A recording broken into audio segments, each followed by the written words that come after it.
Good afternoon, everyone. So we'll start our today's special lecture. So as our university custom, before we start any program, first we'll start with our university anthem. So I request everyone to please rise from their seat so that we'll play our anthem.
Thank you.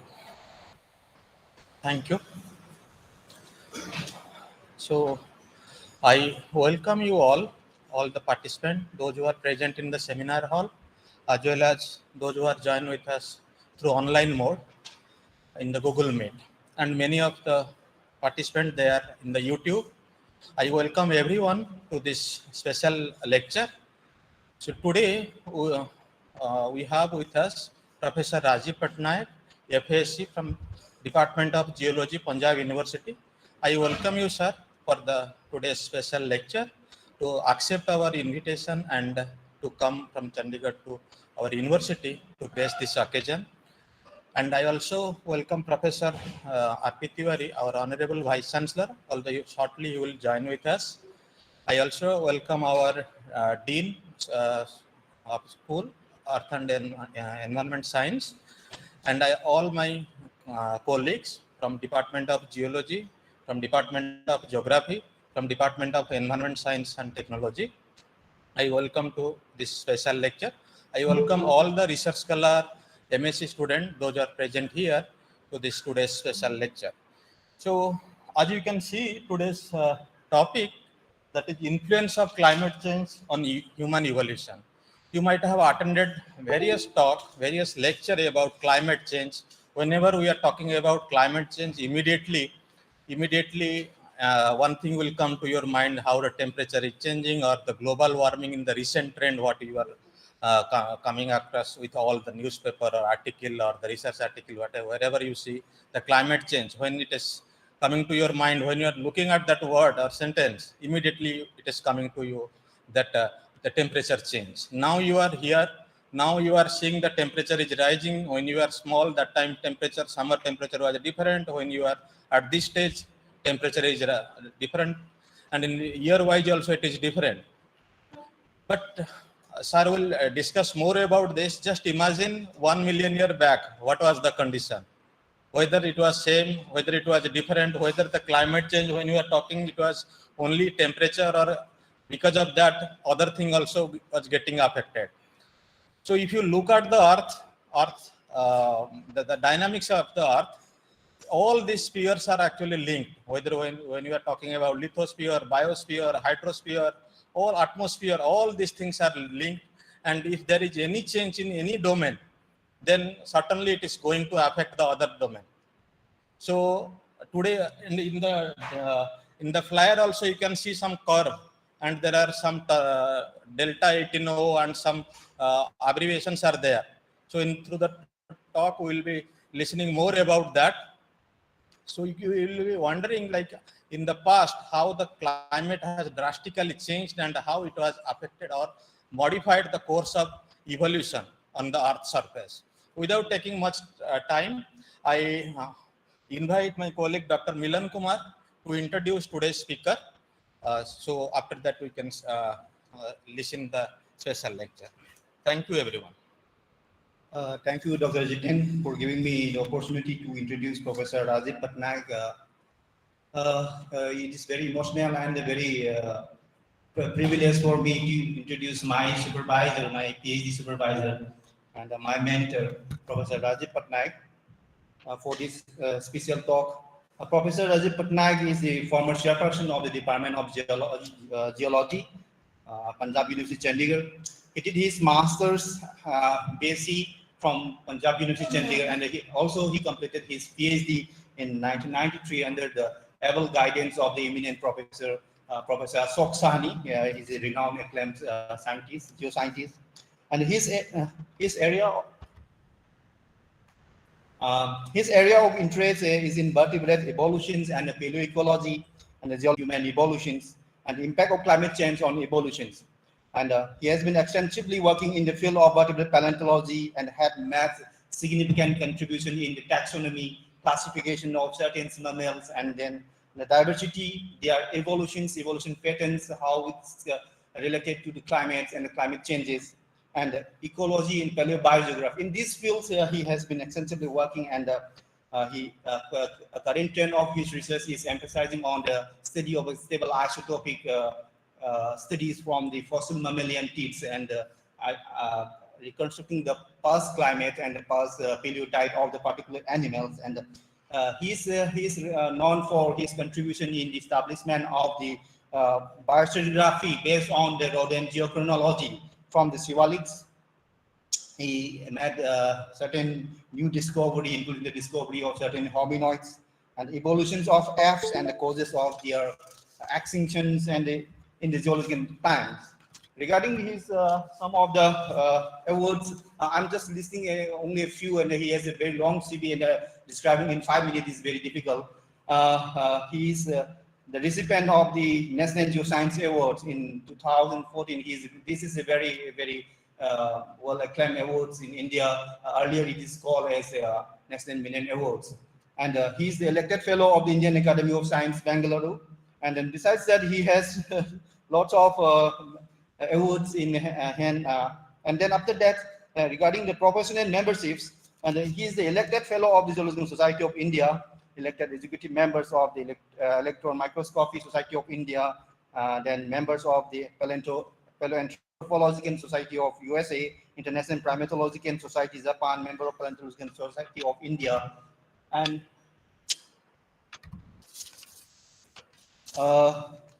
he has successfully completed more than 18 national and international research projects, and he is currently the editorial.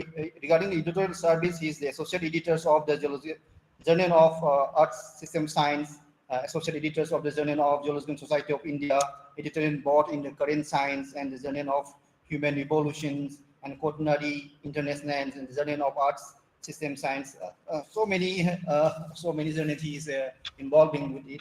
And then regarding the publications, sir has more than 110 publications in national and international reported journals, with the I-10 index of more than 49 and Hess index 20, and the citations of more than 1,663. With these few words, I welcome you, sir, from the bottom of my heart, and kindly deliver your special lectures on these particular occasions. Thank you very much, sir.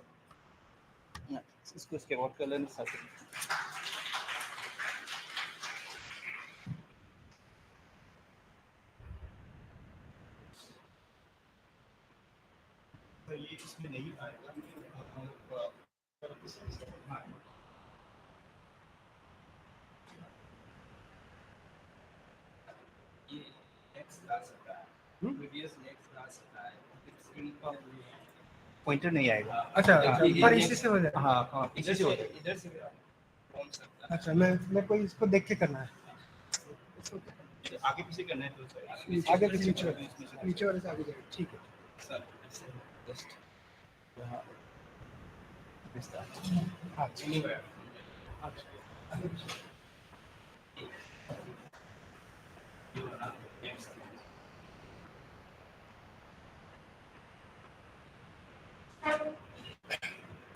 Good afternoon, everybody. Thank you, Milan, for that nice introduction.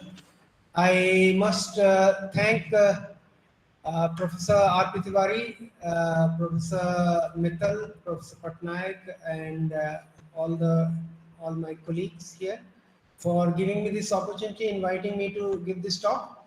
So basically, we often wonder that global warming is a big problem, and it's going to cause a lot of issues in future. But not many of us know that it is because of past climatic changes, past global warming. In fact, we are sitting here. So, what I would like to tell in this very lecture, that in the past, how things have changed over millions of years, that has sort of resulted in the way we look today, and the way we behave today, and the way we move around today. So, how climate impacts the ecology. And ecology results in the change in the habitat, in the diet of an organism. So I'll start with this very diagram, this very figure, where what you see here is an image. It is just going to be published here. This is an image that sort of a reconstruction on your left hand side represents approximately 55 million years old swampy and rainforest area, which was there in India, very close to Gujarat. And the next diagram is from which gives you an idea that in the past, say couple of million years, how climate has changed from rainforest conditions in the 50 million years ago to grasslands that changed somewhere around 20 odd million years ago. So what you see on your screen is a very small primate. You know, we all are primates, and we are characterized by our stereoscopic vision. We can sense the distance, and that is very important for us.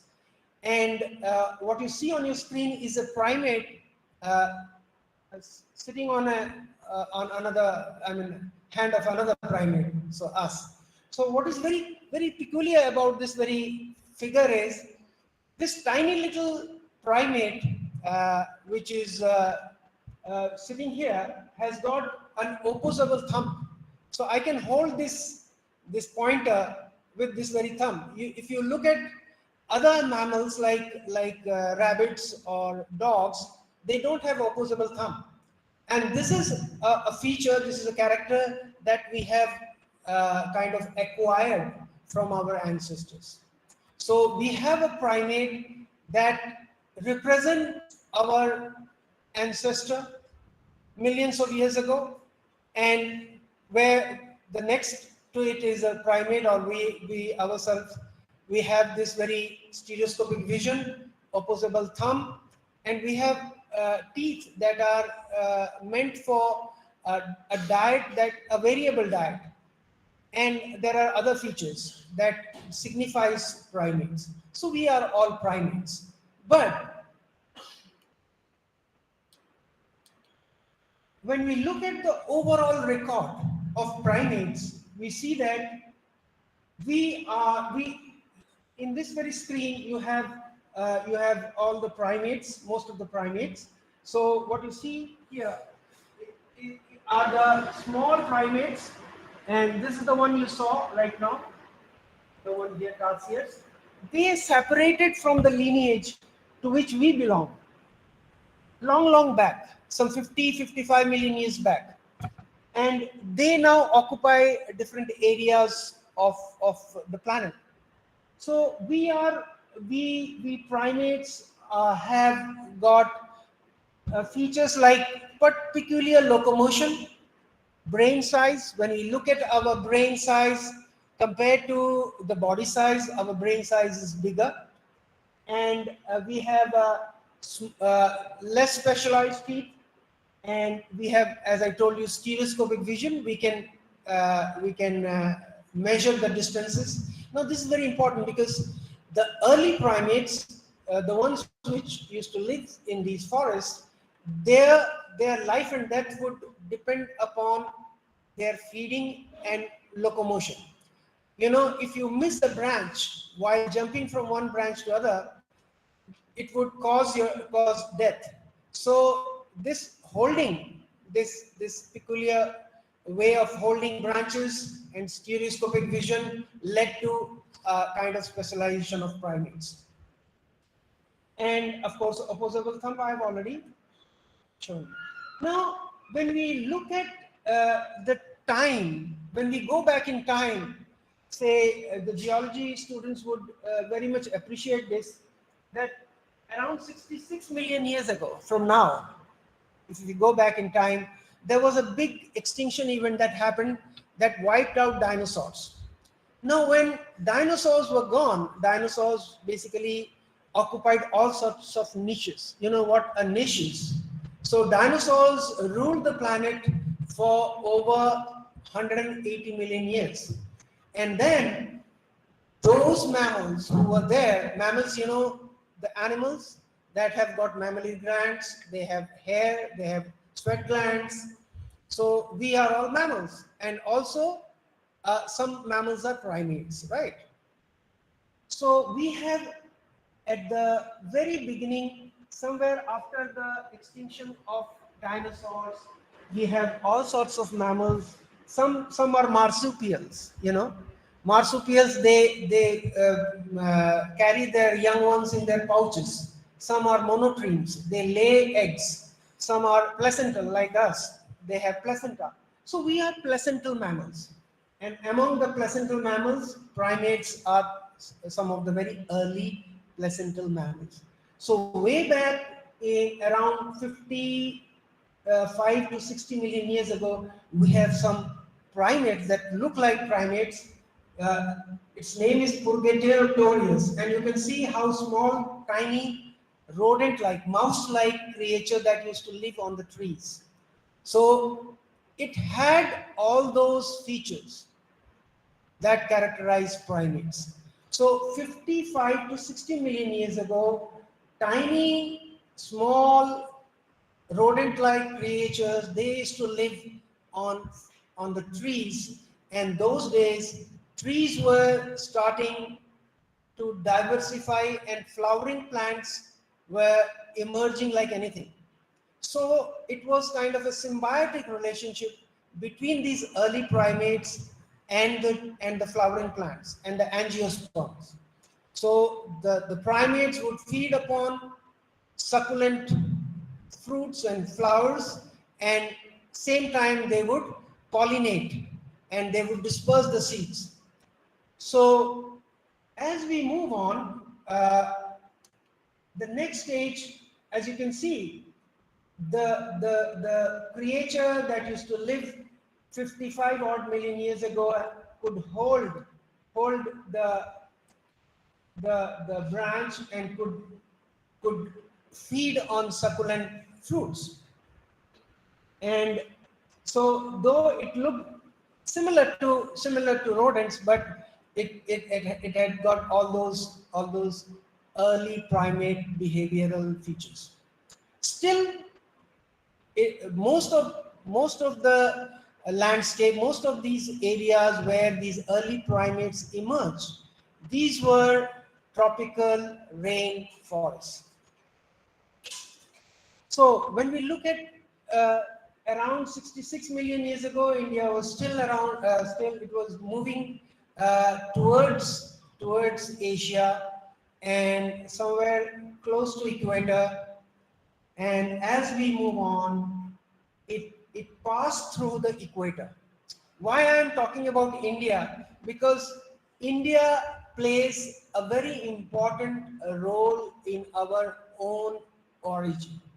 Why? I'll let you know. See, India passed through this very area, and while passing through, there were a lot of these rainforests that diversified, that spread all over. Because you have all these rainforests. When you look at Africa, forests are here, very close to the equator. So while India was passing through the equator, a lot of forests developed.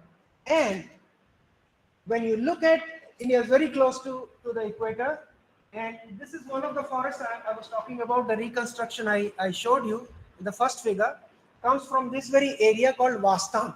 This is a lignite mine. And when you look at overall picture, all these areas, green dots are lignite mines. Lignite, as you know, results from accumulation of vegetation. So all these areas were rainforests.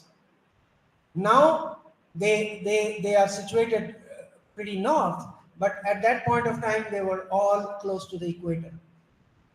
So how come that has anything to do with primate evolution? Now, when we look at the overall picture of mammals, evolved after the breakup of Pangaea. There was this Laurasia and Gondwana land. Gradually, mammals got stuck at different places. So we sort of classify mammals into Afrotheates, the ones that have originated in Africa, evolved in Africa, and gradually later on they could diversify or disperse. So at some point of time, Africa was an island. So these mammals that originated in Africa. Now look at the mammals that originated in Africa. So you have very prominent one is elephant. So the elephant we have today in India is of African origin. Again, India was kind of an island. Australia was a kind of an island. Antarctica was kind of an island. South America was also an island. So in different islands, you have different group of mammals that originated and evolved.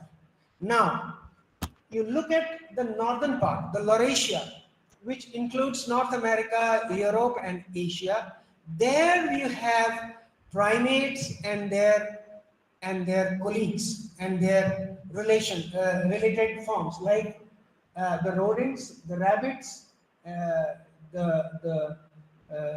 what you call gulucos are basically flying primates, flying mammals. So all these they were confined to Laurasia.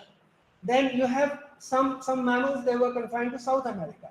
So the point is, when India was moving towards Asia, there is every possibility that the moment India collides with Asia, you would expect some of the Asian forms to travel to India.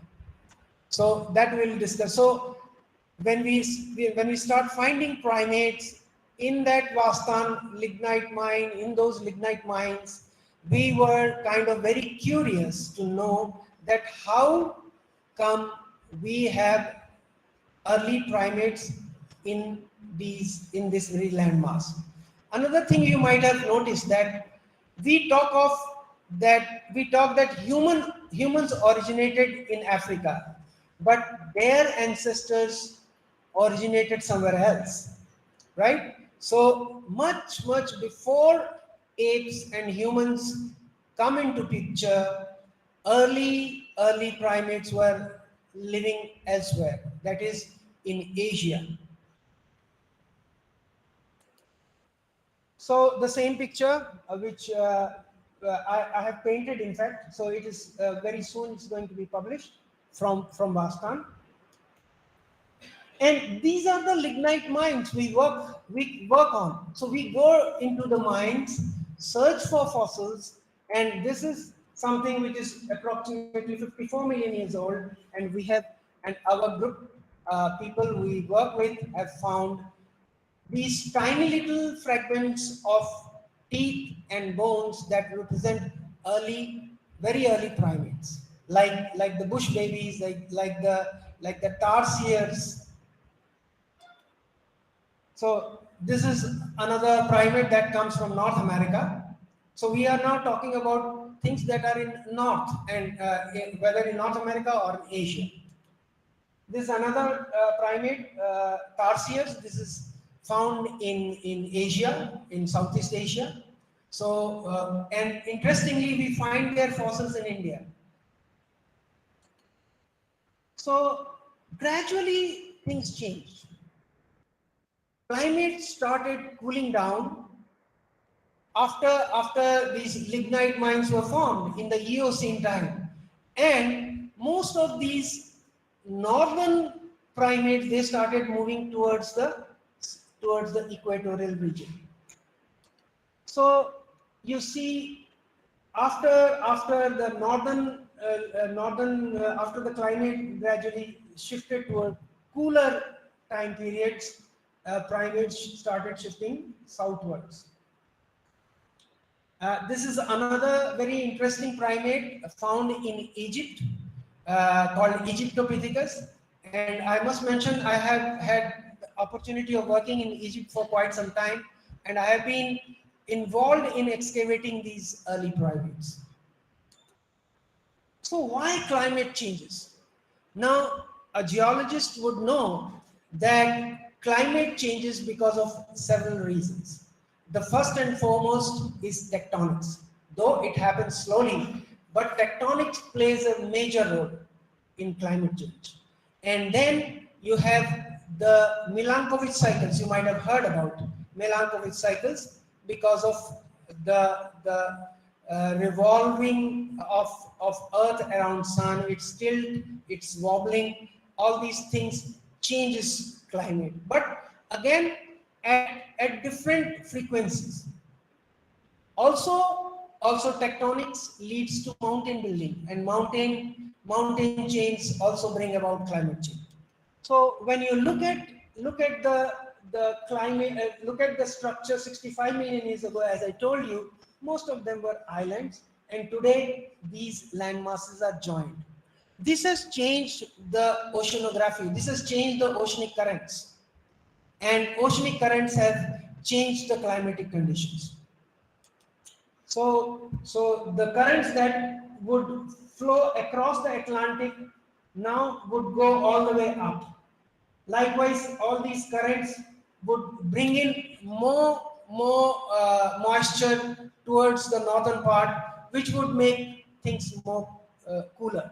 So currents, and then finally, once you have ice settling down because of albedo effect, you might all be knowing about those things, that reflection would cause what we call reflection of the sunlight, and would cause more and more what we call heat to go out of the system, and would again facilitate formation of ice sheets. So cooling did happen after the Eocene.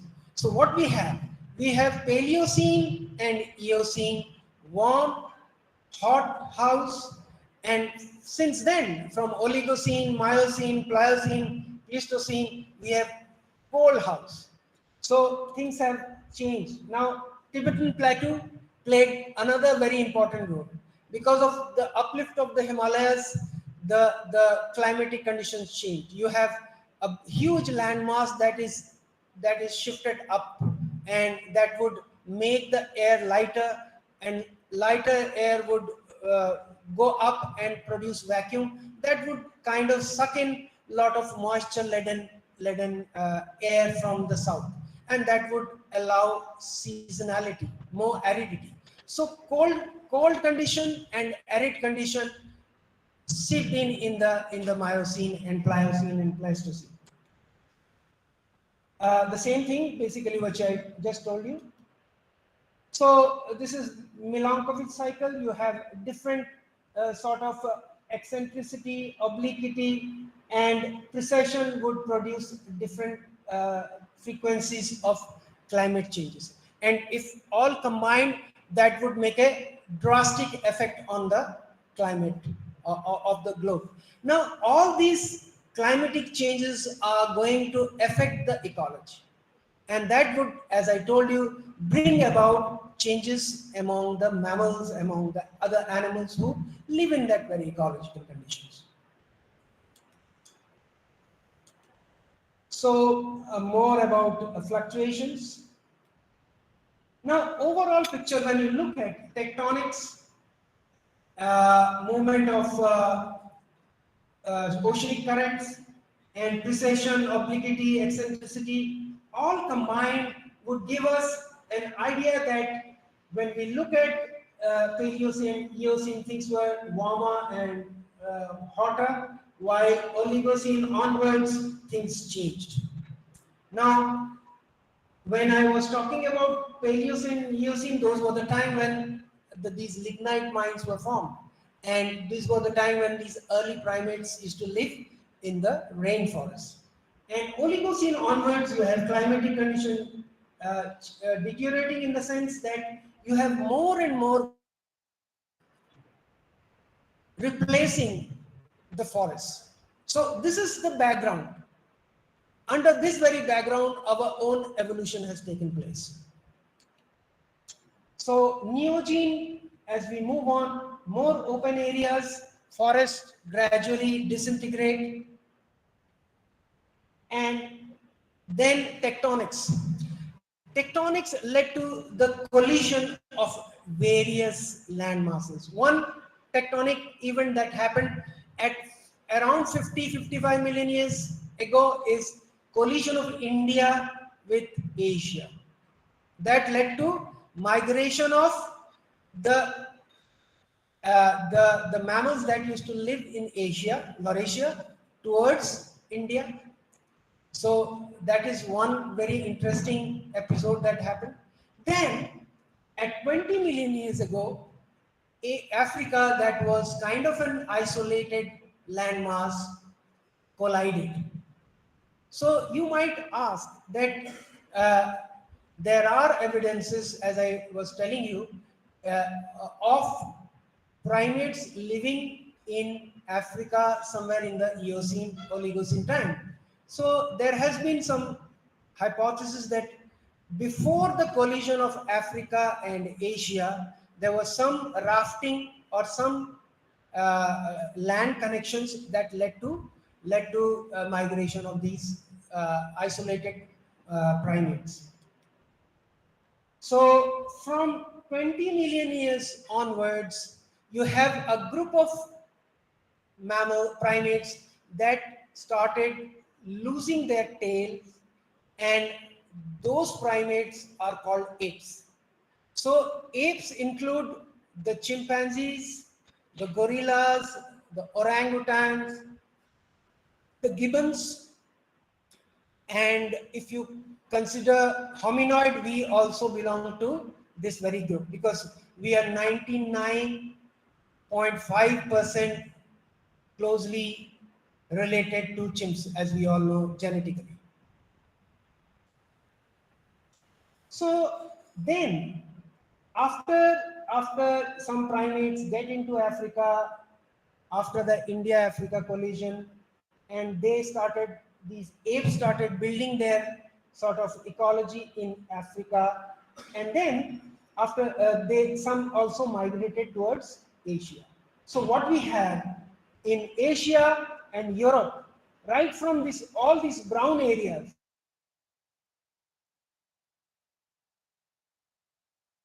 all these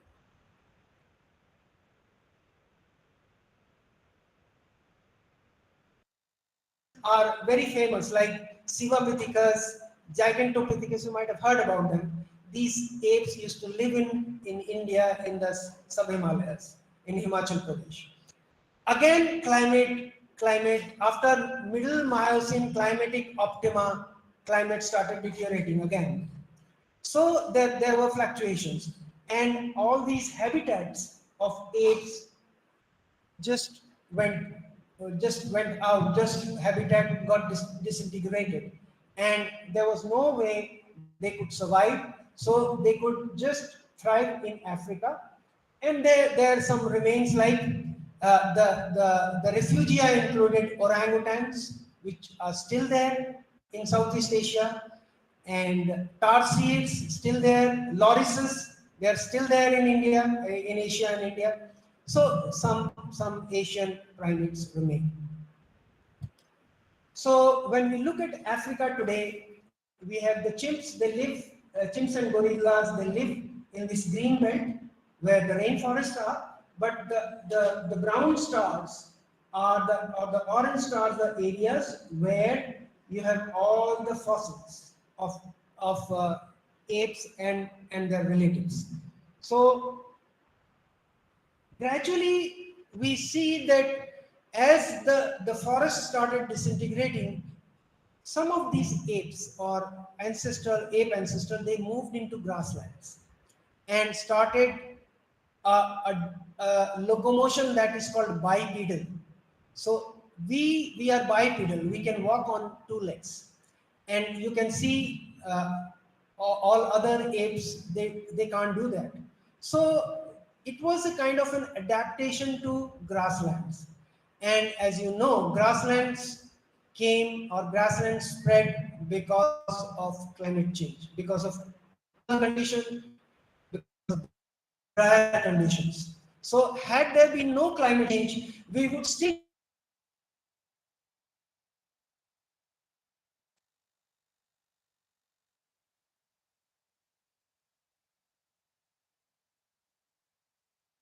seven odd million years. What we see, we have all these bipedal, uh, we call hominids because we are all bipedal. Here you will find lot of these terms like Sahelanthropus, Aurorin, Ardipithecus, Australopithecus, Homo habilis, all these forms were there. And today we are the only species that lives among all these groups, all these species. So there was a time just few million years ago, a few thousand years ago, many species lived on this very planet. Now we are just one species. Now all these red ones are the species that are closely related to us. So all these red ones, they came into being, or they started moving around, or they started spreading around 2.5 to 3 million years ago.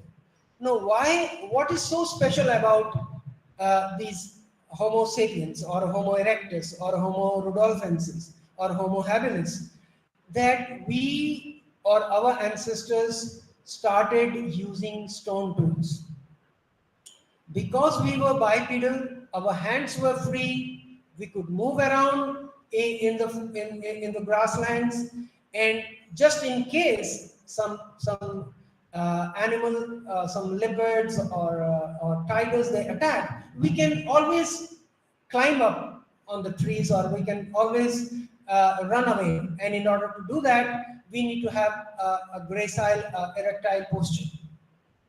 So again, at 2.5 million years ago, there was a huge climate change. There was a colder climate because of northern hemisphere cooling, and that led to a lot of arid conditions. Combined with Milankovitch cycles, that became very prominent in the Quaternary, and that led to very arid conditions, very dry conditions. So the Australopithecines, our ancestors, or the Sahelanthropus, those who used to live or thrive or feed on fruits, on leaves, on flowers, now they have to rely on other resources. And then a big thing happened, that our ancestor, like the Homo erectus or Homo habilis, they could now, they tried on scavenging.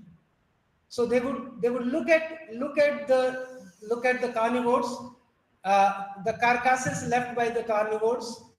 Those carcasses would be devoured by the leftover would be devoured by our ancestors. And most importantly, our ancestor could use stone tools to break away the bone, to recover the bone marrow, which was very proteinaceous.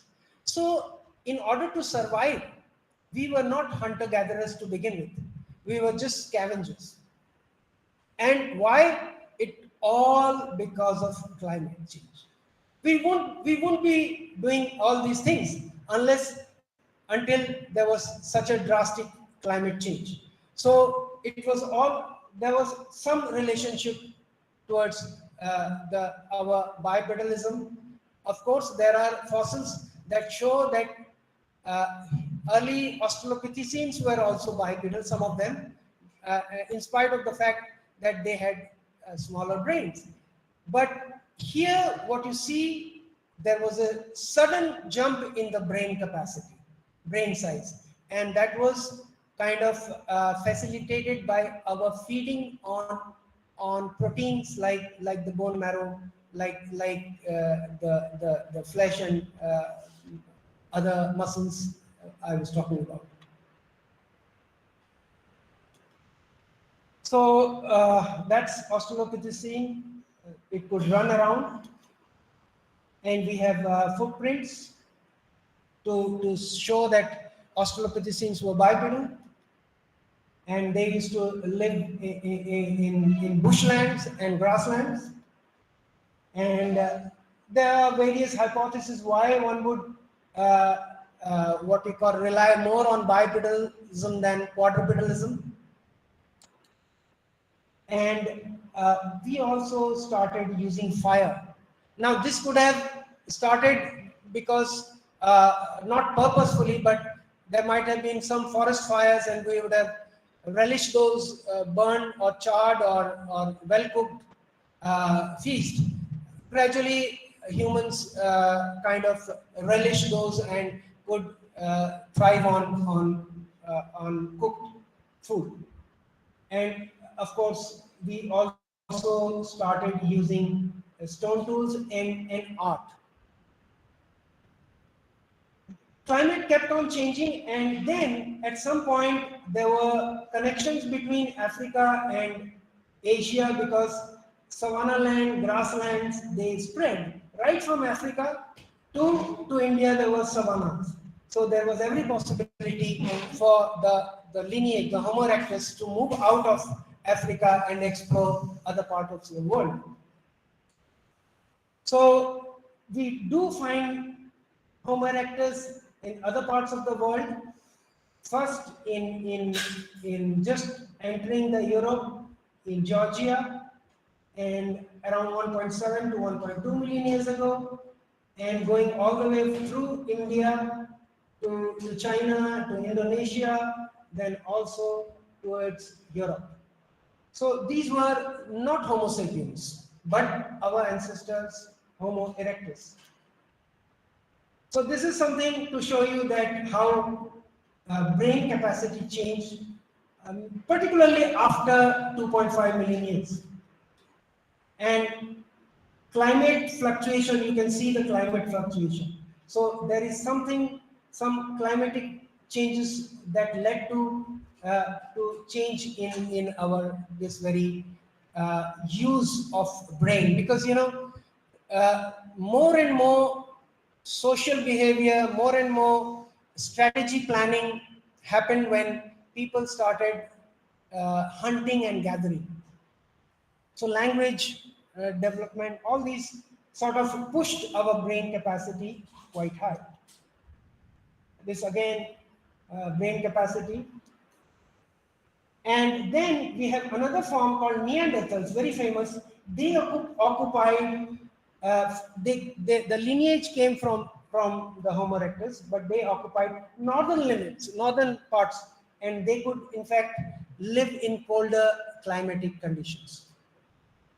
So there, these Homo heidelbergensis, other lineages, all from Homo erectus. So Neanderthals were cold adapted, very well known to thrive in colder areas in the caves. And so they could kind of their body structure was meant for an infant. Their nasal chambers were also very well built to kind of breathe in air which is less in oxygen. More about Neanderthals. And then at around 200,000 years ago, another lineage, that is our own lineage, Homo sapiens, we come out of Africa and sort of occupy almost entire globe gradually at different period of time. And these are the modern humans. They are characterized by rock paintings. And also I must mention that the skin color, because modern humans came from Africa, they brought the skin color, the darker color, and as they moved around to a northern area, the colder areas, the skin color changed. You know, melanin would help us to avoid intense UV radiation. So dark pigmentation was formed in the equatorial area. Later on, people became lighter as they moved towards colder areas. So in the northern areas, light colored were favored, and that's what we have seen, that people who are lighter in color, they get more vitamin D when they are exposed to light. More about skin color, and there are other examples, because gradually humans, they shed their body hair and body was exposed, so obviously the body would become darker in color to begin with. So when we look at the skin color distribution, darker color people are confined to tropical, subtropical areas, whereas lighter color people are distributed elsewhere. So what will humans look like in future? It is said that in evolution, if you are using something vigorously, that would develop, and something which is not being used would gradually go away. Like appendix. At some point of time, our ancestors used to thrive on grasses, on leaves, on fruits. So now it is not required, and it is just a vestigial organ. So overall picture, it seems like if you keep using your brain a lot, your brain is going to go bigger and bigger. And if you keep feeding on softer things and keep drinking softer soft drinks, you won't require these heavy teeth. Gradually, your teeth would recede. Early, if you look at the early Australopithecines, they had very massive teeth. They used to feed on tough material like seeds, roots, nuts. And as we look at the Homo lineage, our chins are different, our snout has receded because of feeding changes. So what is going to happen, that gradually we will have less and less teeth, and we might not even require teeth at some point of time. So smaller build, and perhaps we would look something like this. So thank you so much for listening. I again thank the organizers for this very special lecture, for giving me this opportunity. You are most welcome to ask questions.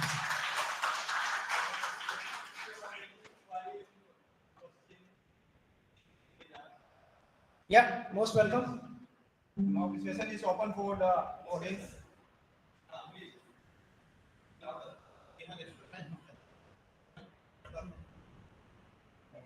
You can come and Yeah, you can come forward.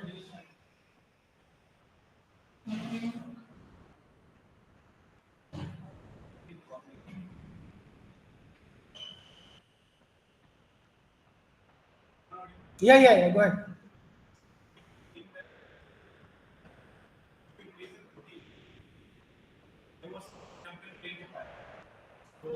That is what capacity? Yeah.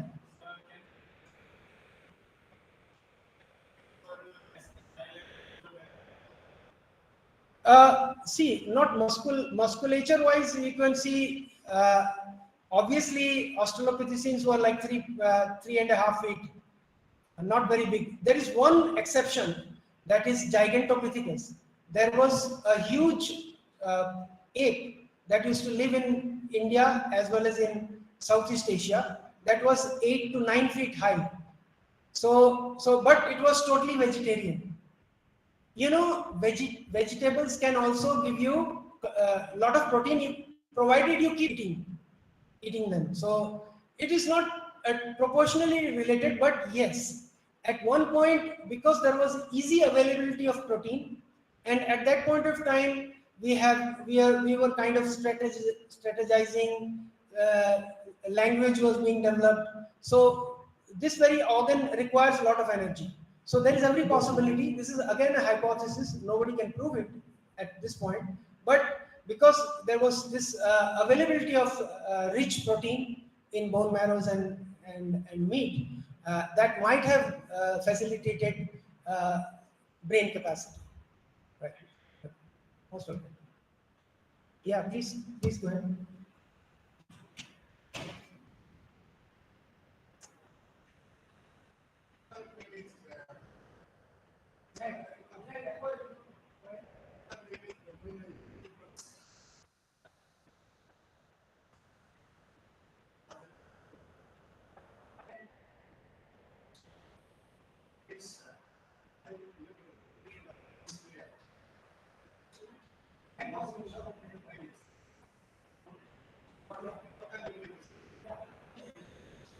See, one very good question is why would they leave Africa? The first and foremost, were they not comfortable there? You see, once humans occupied a landmass, and when the population started increasing, there is every possibility they were looking for greener pastures, and this happens all the time. Not only humans, if you look at elephants, they also migrate from places which are drier to places which are greener, and you will find better vegetation. Or the other thing is, when animals migrate, like herds migrate, early humans were hunter gatherers, so their food is migrating. So it would obviously, they would also graduate. It is not a migration of a 6 month or a year. It would take hundreds, even thousands of years. It is not a one-day migration. Gradually, as the climate shifts, ecological conditions, wherever you find better, humans would migrate. Even today, it happens. If there is a drought somewhere, humans migrate to a better, greener areas. If there are no good facilities, no jobs in the villages, humans migrate. So migration happens whenever there is pressure in the place where they are living, and if there are better opportunities for their generation to flourish. That is one point. The other thing is, why the major population of the world is confined to tropical, subtropical areas. Why is it so? Why people are sparsely distributed in the colder areas rather than hugely populated? Because we live in a time when we need a lot of agriculture. Monsoons occupy all these areas, and 70 to 80% people on this planet rely on monsoons and food that is available to them in the tropical, subtropical areas. So food is abundant here. That is why population is at the moment abundant here. One would move out towards northern areas, toward drier places, only if there is pressure here, if there is a lot of competition in the areas where there are not many animals, not many people to feed on less amount of food, right? Hopefully it answered your question. Anyone who has joined in online, if you have any queries, then you can ask to our today's speaker.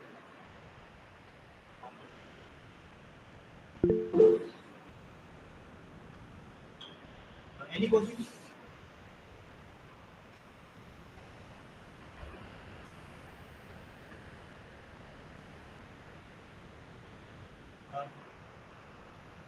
So no questions. So thank you. We are on time. Yeah, please go ahead.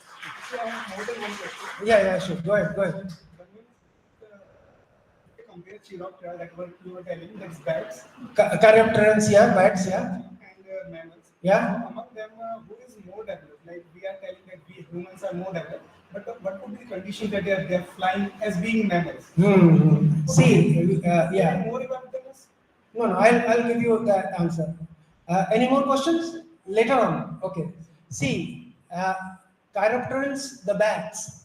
The bats are best for flying. I'm not saying who is more or who is less developed. Every mammal is specialized in, or mammal or animal is specialized in its own world. So a whale is much better adapted to water, marine conditions, and that cannot be replaced. The whales can't be replaced by a bat. So a bat is best suited for its own conditions. So it is not best or worst. It is about what is required, what kind of adaptability is required by that animal to live in that very condition. So if you look at the bats, if you look at the flying reptiles, if you look at the birds, they all fly. Now, birds, in order to fly, they have to change their shape accordingly. Bats have changed their shape accordingly. Like there are flying squirrels, in order to glide, they would change they have skins to allow them glide. So for that very ecological condition, they are adapted. Likewise, in water, a mammal like whale, a dolphin is also a mammal. Fish is also a fish is a fish, of course. Then you have reptiles like crocodiles. They can also swim. There are snakes that are also swim. They have a streamlined body.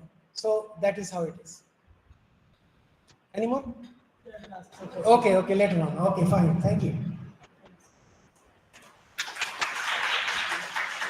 Thank you very much, sir, for your wonderful lectures. I hope that our students, our young minds will think it over, and they will be ignited with these ideas of human evolutions and how the evolutions have been taken place in the geological time, and how the climate is influencing to these evolutions.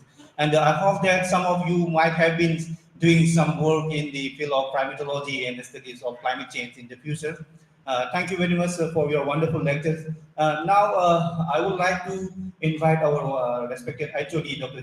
J.K. Patnaik, to give a lots of with lots of love and affections, small felicitations towards today's speakers.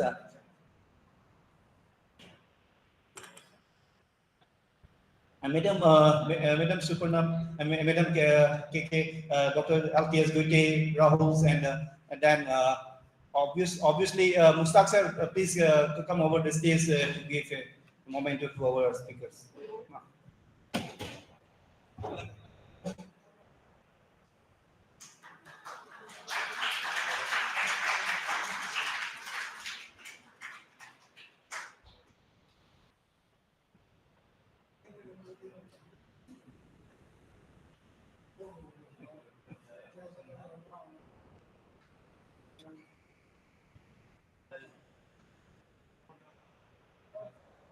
Now, I would like to request Dr. Krishnakant to kindly give the vote of thanks to our today's speakers and leaders. Thank you. Thank you, Dr. Milan. It's my honor and privilege to propose vote of thanks for today's occasion. Department of Geology, Central University of Panjab, extend warm welcome to today's expert, Professor Rajeev. Sir has given us his precious time, and he took a lot of pains and traveling all along from Chandigarh to here in today's so hot day. So thank you so much. Keep on blessing us. Keep on showering your blessings and keep on extending your thoughts and views towards our department. Then I would like to thank Honorable Vice Chancellor Sir, Professor R.P. Tiwari, for guiding us to arrange today's experts lecture. He has been always the source of our inspiration. He has been directing us. He has been asking us to choose the right paths towards development of our department and also development of individual faculty and also individual students' career. So thank you, sir, for that. Then I would like to thank the registrar of our university for allowing us to arrange this event. Then I would like to thank deans of our university, starting from Dean Academic, Professor Uchrika, Dean Student Welfare, Professor Garg, Dean of our school, Dr. Sunil Mittal. Then I would like to extend our thanks to my colleagues of my department, Dr. Jiten, the HOD of our department, then Dr. Milan, then Dr. Rahul, Dr. Suparna, Dr. Bamdev. Here I would like to have a special mention for 3 faculty recently joined. Dr. Rahul is here, Dr. Suparna is here, and Dr. Bamdev, who is on leave because of his personal reason, because they have been constantly and continuously giving efforts, especially towards the arranging all the departmental activities, including today's event. So special thanks goes to these 3 young faculty members. Then my thanks also extended to all the faculty members from our school. Dr. Sasang is over here. Dr. Kiran ma'am is here. Dr. Mustaq is here. Thank you so much for your precious time and bearing with us. And also faculty members from other departments of the school. I would also like to extend my thanks to those who joined through online mode. And I would like to thank the students, all the research scholars, our department research scholar, geography department research scholars, environmental science research scholars, and also the MSc students and staff of our school. Thank you so much. And once again, I would like to extend my warm greetings to each one of you for supporting us, for bearing with us, for sharing your valuable times with us. So thank you once again. Thank you. Now, everybody, please rise for national anthem.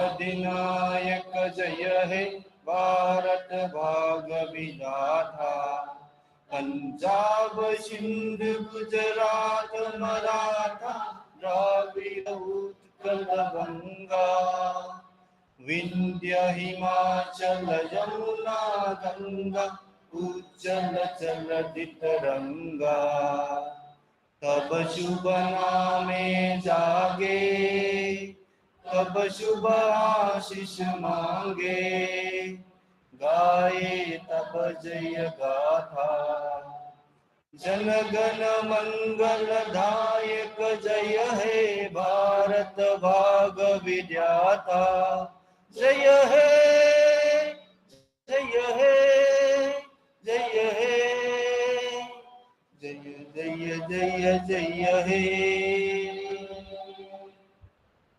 Thank you very much. Uh, I requested all the staff and faculties and students for a group photos.